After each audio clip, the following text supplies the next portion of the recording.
The local food movement has really exploded in America, whether you measure it in terms of the number of farmers markets or membership in groups like Slow Food, or the number of supermarkets that are starting to carve out a section for local food. I think it's growing so rapidly because it saves a tremendous amount of oil. In food shipping, it's a great way to prevent sprawl because it gives more value to farmland. It's a great way to keep money in your local economy. It even appeals to people who have concerns about food safety. We've had a couple of large food scares in this country recently, a big recall of spinach that was contaminated with E. coli, and also a big meat products recall. There's a good reason to believe that eating local is really the safer option.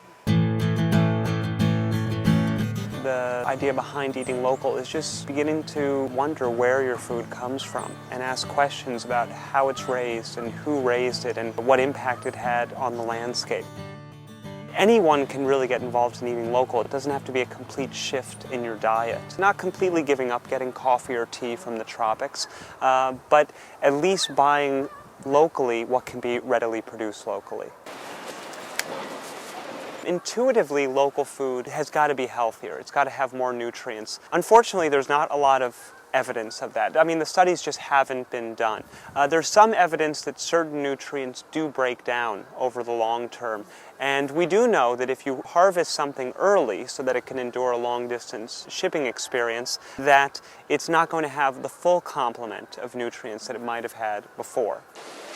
What we do know is that local food tastes a lot better. That's been proven in all sorts of taste surveys. There are other reasons, though, why it might impact our health. If you're not shipping something long distance, you don't have to fumigate it and preserve it and shrink wrap it and do all other sorts of things to it that long distance food often has to endure.